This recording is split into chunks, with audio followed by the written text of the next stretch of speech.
Pues si quieres empezamos con la primera pregunta que te había planteado, Vale. que justo estábamos comentando antes, de cómo está viviendo el Líbano esta crisis del coronavirus. Vale, el Líbano está viviendo la crisis de momento. A ver, el Líbano está en crisis desde hace más de una década y especialmente en los últimos meses, que está pasando una crisis económica, social, política, y ahora está intentando respirar con todas las medidas draconianas, intenta respirar mientras el COVID hace que hayan paralizado aún más los comercios, hay toques de queda, hay cerrojazo, los aeropuertos están cerrados, las escuelas están cerradas casi desde el primer día, que fue el 20-21 de febrero, cuando se vio el primer caso. Entonces, lo que ha hecho el COVID, lo que ha hecho ha sido agravar una crisis que de por sí ya estaba en el país y la ha acentuado y bueno, va para el desastre esto. La economía devastada, la local completamente devaluada. Entonces, hasta ahora la gente está planteándose que mejor que salgan un poco a las calles y abrir comercios, porque bueno, es que no tienen para comer. Es un país donde no hay un sistema social, no hay una sanidad pública, por lo que esta gente que encima ha visto cómo ha perdido todos sus dineros, sus ahorros por la devaluación de la moneda y la crisis económica, social, cultural, pues está en plan de casi pasándolas muy mal y con hambre. Y más o menos, no sé cuánto, porque imagino que esto va por países, se va levantando el confinamiento, o la crisis se va yendo, dependiendo del país. En 5 meses, 6 meses, ¿cómo crees que va a estar el Líbano?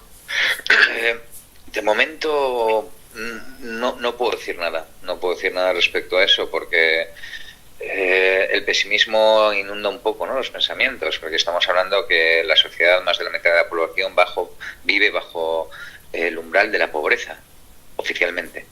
Es un país de 4 millones de libaneses, más 1 millón de refugiados sirios, 1,5 millones, más otro 500,000 de refugiados palestinos, sudaneses o srilankeses, que encima nadie tiene derecho a la sanidad, todo es privado, se ha encarecido muchísimo y no se sabe muy bien, porque aquí no es un país que se haya caracterizado por el número de casos. Es más, no se están haciendo los test para no saturar los hospitales. Entonces, claro, hoy se ha descubierto el primer caso de coronavirus en un campamento de refugiados palestino. Eso es uno de los grandes temores que hay, porque puede ser como la pólvora. Pero no hay casos. No hay muchos casos, no hay test. Y está todo llevándose a incertidumbre. Entonces están siguiendo todas las medidas de confinamiento, están siguiendo todas las medidas de cerrar aeropuertos, colegios, instituciones. Y ahora, relacionándolo un poco con el tema de la fotografía, ¿cómo afecta a tu trabajo esta situación? Yo de momento, la verdad es que se me han cancelado casi todos los encargos y yo sigo siendo en la calle, estoy trabajando, porque llevo casi 5 años viviendo en este país y en los últimos meses me he dedicado mucho a lo que es cómo está afectando la crisis, ¿no? Esta es otra forma de crisis y salgo a la calle, he estado con hospitales, he estado con enfermos, he estado viendo iniciativas muy bonitas, muy positivas, he estado con refugiados, he estado con trabajadores domésticos, que es otro gran problema que hay aquí, que es otra forma de esclavitud del siglo XXI. Entonces, bueno, dificulta bien el acceso, dificulta sacar fotos, la pérdida de clientes, pero bueno, la fotografía no consiste solo en pulsar un botón. La fotografía va mucho más, la fotografía abarca un ámbito casi que es infinito, ¿no? Y se aplican todos los tipos de modalidades. La mía es documental, periodística, ser testimonial, por lo que toca contar lo que está pasando, que de alguna forma u otra pues verá la luz, ¿no? Pero de momento es eso, tenemos que dejar memoria, sin imágenes no hay memoria. Exacto, totalmente. Centrándonos, como bien has dicho, llevas siempre dedicándote al fotoperiodismo. ¿Cómo? Si llevas siempre dedicándote al fotoperiodismo. Bueno, siempre es un concepto un poco relativo, ¿no? Porque he estado trabajando de camarero, pero casi siempre sí. Sí, me fui a Sudamérica con un par de becas y estuve ahí sacando fotos, también trabajaba un poquito de camarero para compaginar y luego ya volví a España, he estado un par de años en Barcelona, 5 años en Pakistán. Sí, básicamente sí. Fotógrafo y a veces hago vídeo. ¿Y cómo es para un fotoperiodista meterse hasta el fondo de la historia, o sea, en primera línea? O sea, ¿cómo lo reciben las personas a las que fotografías? Creo lo primero que es casi una obligación el meterte en la cocina, porque primero tienes que ser aceptado para contar historias, porque nosotros contamos historias, ni manipulamos o no deberíamos manipular, aunque haya algún sector negro que sí que lo haga, oscuro, pero nosotros somos contadores de historias y para eso tenemos que ser aceptados, tenemos que ser invitados, tenemos que estar ahí. No es tanto esa imagen, es un poco esa imagen de Robert Capa, ¿no? Que te decía, si no estás lo suficientemente cerca es que no tienes una buena foto. Bueno, siempre hay que estar ahí. Si no, las imágenes no son veraces, no son capaces de transmitir más o menos lo que está pasando, porque además nosotros no es que contamos la verdad, porque es algo, no existe la objetividad en fotografía. Somos subjetivos. En el momento que disparamos estamos recortando la realidad y mostrándola a través de nuestros filtros personales. Pero hay que estar. Si no te metes hasta la cocina es que no lo has conseguido. Es otro tipo de fotografía, street photography, voyeur, no lo sé, pero no es lo que es fotoperiodismo. ¿Y cómo lo reciben las personas a las que fotografías? O sea, esas personas con las que convives en esos momentos.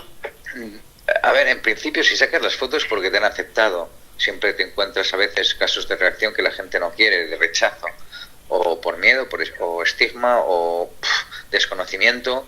Muchas veces explicas cuál es tu objetivo y te aceptan y ya te dejan sacar las fotos. Normalmente, además es unas cosas más bonitas. El que te inviten a tomar un té, un café, te inviten a comer, aunque no tengan absolutamente nada, esa relación, ¿no? Es descubrir el mundo a través de los protagonistas que tú retratas, y eso no tiene precio. Yo tuve la suerte de poder irme a Dublín a hacer fotos y cuando estaba allá, a mí siempre me ha gustado el street photography. Y siempre estaba en España con miedo porque sacaba la cámara y era diferente. Iba con miedo, es decir, al menos yo no podía hacer fotos porque ya me estaban echando la bronca o me estaban mirando mal. Y cuando me fui a Dublín era diferente, la gente me aceptaba, podía sacar fotos a familias, a personas y demás, y era aceptado en ese sentido. Entonces, como que en España hay como una cultura de la imagen a lo mejor un poco diferente, ¿no? Pero sí, eso, claro, cada país es distinto, es relativo, cada país es distinto, cada historia es distinta. En fotografía nunca hay que tener miedo, como en la vida, ¿no? Porque es perder ese momento que luego no vuelve, que es irrepetible. Y la fotografía a veces consiste en eso, en congelar esos momentos, en inmortalizarlos. A veces hay un pequeño problema, y suele ser a veces personal. El tema de sacar fotos en tu propio país cuesta más. Es más fácil coger las maletas e irte por ahí. Es complicado a veces. Pero en fotografía hay algo que es una herramienta para comunicar el mundo y también para comunicarte con él. Y el tema del tener miedo jamás es bueno, porque luego son momentos reflexivos que si al principio cuesta, pues bueno, se trabaja. Como la mejor foto no viene de la casualidad normalmente, viene del trabajo constante. Y de una imagen, la imagen tiene que ser pensada, la imagen no puede ser una imagen plana, que no evoque nada, que no despierte preguntas. Vivimos hiper mega saturados, lobotomizados, en una galaxia Gutenberg donde estamos viendo imágenes y ni siquiera nos da tiempo para digerirlas, por lo que se necesita una imagen más pensada, pausada, lenta, que invite a la reflexión, al menos en tema de lo que es fotografía documental. Y bueno, como comentabas lo del miedo, ¿cuáles deberían ser las cualidades, habilidades de un fotoperiodista?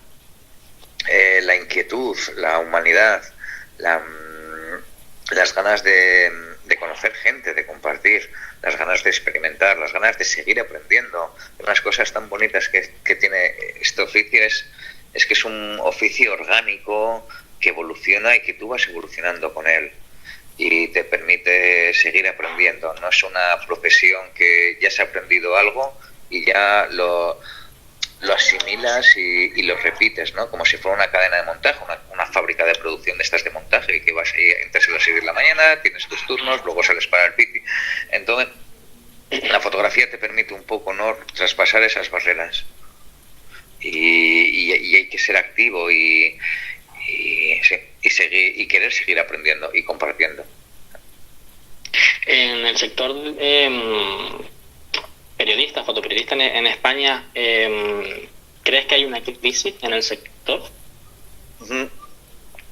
Bueno, creo que por supuesto que hay una gran crisis existencial, coyuntural, endémica, que la fotografía está más viva que nunca, que se ha demostrado y se está demostrando que hay un nivel increíble de fotógrafas y fotógrafos en España, que la verdad a veces es triste ver que se les dé tan pocas oportunidades.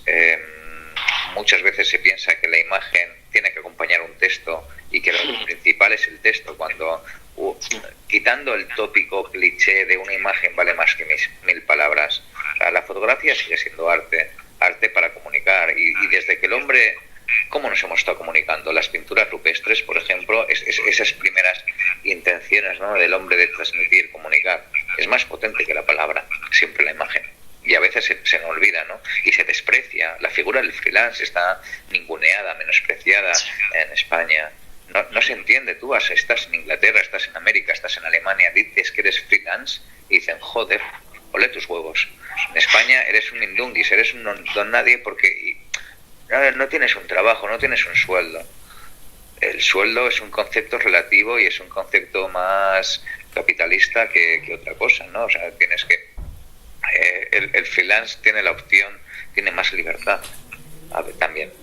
Y también la libertad la libertad también es esa moneda de dos caras, ¿no?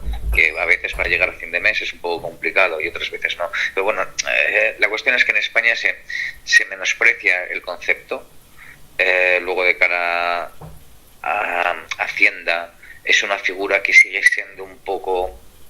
está en ese alambre. En ese alambre, ¿no? Pero bueno, ahí en España la fotografía está más viva que nunca. El problema es que el mercado está más muerto que nunca, siempre dependiendo de la publicidad. Y ahora una recesión económica y, de nuevo, tijeretazo. ¿Y a quiénes son los freelance? ¿En qué afecta la aparición de la fotografía móvil al fotoperiodismo? Normal, con cámara, digamos, o sea, con cámara, bueno, una reflex. A ver, no me acuerdo el nombre, el tipo que inventó la imagen, ¿no?, en los móviles, fue que quería retransmitir el parto de su mujer y acabó haciendo unos apaños, ¿no?, y pudo coger y sacar unas fotos y enviarlas a amigos suyos. Es curioso cómo ha evolucionado y es curioso cómo ahora puedes sacar fotos con tu móvil y con una calidad para imprimir. Tengo conocidos, amigos, que dicen que pasas más desapercibido. Sí.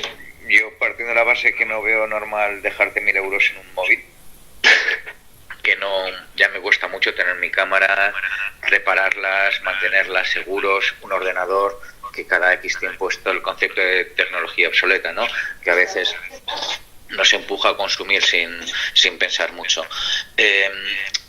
El móvil sí que has ganado en términos de ser testigo, poder documentar cosas que de otra forma hubiera sido imposible, colando móviles o estando en alguna de estas atrocidades del Estado Islámico o del propio gobierno de Bashar al-Assad en algunas zonas de Siria, y con el móvil poder documentar, cosa que de otra forma igual te cortan la cabeza en mitad de la plaza.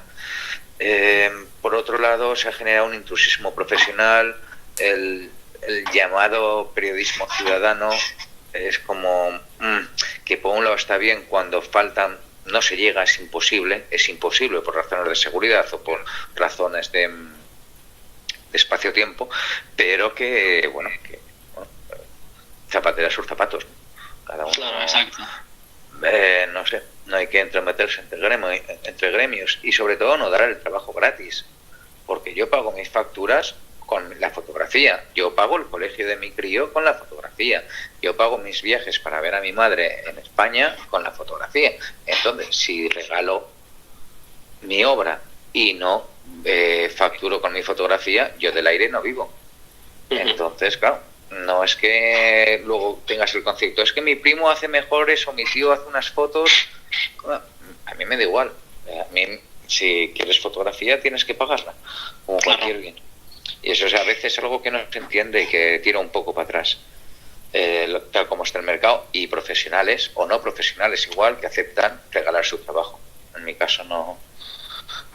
Sí que colaboro gratis para proyectos que concibo y comulgo que merece la pena. Pero no, del aire no se vive.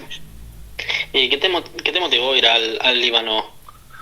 Bueno, pues venía de 5 años de Pakistán, me invitaron las agencias de inteligencia a dejar el país y bueno, está mi compañera por aquí y viene para el Líbano. Me parecía un país convulso, inquietante, 18 religiones distintas, en plena ebullición de las posibles consecuencias de la guerra con Siria, vecina de Israel, tenía bastante potencial. ¿Y qué le dirías, para terminar la entrevista, qué le dirías a alguien que quiere iniciarse en esta profesión? ¿Y qué libro y película, autor le recomiendas? Pues a ver, jodida la pregunta, intentándolo responder con la mayor sinceridad del mundo. La fotografía es más que una profesión, es una forma de vida, es súper jodido. El mercado ha reventado, el mundo editorial está tambaleándose, cada vez hay menos ofertas, la democratización de las tecnologías, sí, está muy bien que la gente sea capaz más de sacar fotos, pero también, o sea, al final todo repercute en el fin de mes, ¿no? Pero por otro lado es una profesión súper bonita y hay que intentarlo, y que la gente, si cualquier estudiante de fotografía piensa que la fotografía está ahí, que trabajo, a leer mucho, a tener muchas inquietudes, a ver muchas películas y a querer conocer y compartir el mundo con humildad y humanidad, que a veces creo que es lo más importante. Y la segunda parte de la pregunta era... ¿Qué libro, película recomiendas? Película. Es que hay muchos libros y muchas películas claro, ahora si te dijera La peste de Camus, con lo del COVID, ¿no? Pero a ver, o 1984, una distopía, ya que esta distopía ya no es el futuro, sino que es el presente que estamos viviendo, ¿no? Cómo ha cambiado todo y lo que viene. Desde Aldous Huxley, George Orwell, no lo sé, es que cada momento tiene un libro, una lectura. Como ahora, por ejemplo, si hay tiempo, pues es que hay muy buenos libros de fotografía y muchos clásicos. Y lo bueno que tiene Internet ahora es que te permite conocer. Y no solo fotografía, es que no hay que solo leer un libro de fotografía.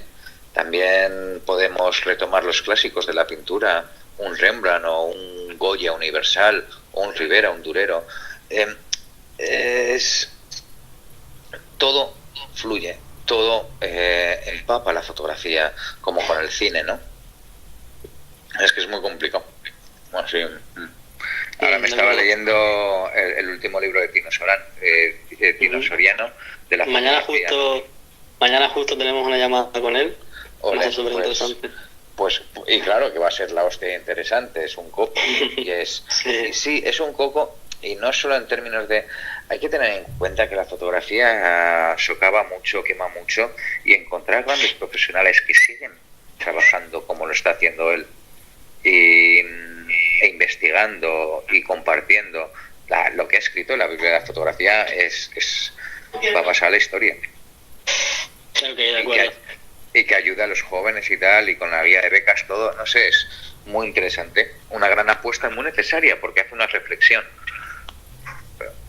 muy interesante. Sí, la verdad que su obra conmueve. A mí el proyecto que tiene con los niños de cáncer a mí me impacta mucho. y muchos otros también de viaje que son increíbles. No, claro, Pues muchas gracias. Por ejemplo, Joan Foncuberta, en fotografía Sí, es lo máximo. Mm. Pero volvemos a lo mismo, porque te hace pensar, te hace reflexionar. Y en fotografía tenemos que intentar conseguir eso. Hacer pensar, reflexionar, y que nos haga pensar y reflexionar también a nosotros mismos, para que nos haga seguir ahí. Sí, porque al final la fotografía es simplemente el marco donde tú vas a albergar tu, digamos, o sea, tu forma de pensar, tu forma de ver las cosas. Eso es que es una parte de ti. Y al final es una puta rayada, en el sentido que a veces intentas tener un estilo, intentas buscar una fotografía y cuesta mucho conseguirlo. Porque además somos nuestros primeros enemigos, somos los jueces que estamos siempre con este inconformismo constante y eterno, que es de hasta que dices estoy cómodo con algo que he hecho. Es complicado estar cómodo con una foto tuya, ¿no? O sea, necesitas, sí. Y que va cambiando la foto, la haces un día, al día siguiente la ves y ya no es lo mismo, no es lo que te transmite desde un principio, ya entonces cambia todo el contexto que hay detrás. Sí. Pues muchas gracias, Diego. Pues muchísimas gracias por la llamada y mucha fuerza con vuestro proyecto, que parece muy bonito. Gracias, muy amable. Vale. Venga, chao, hasta luego. Gracias.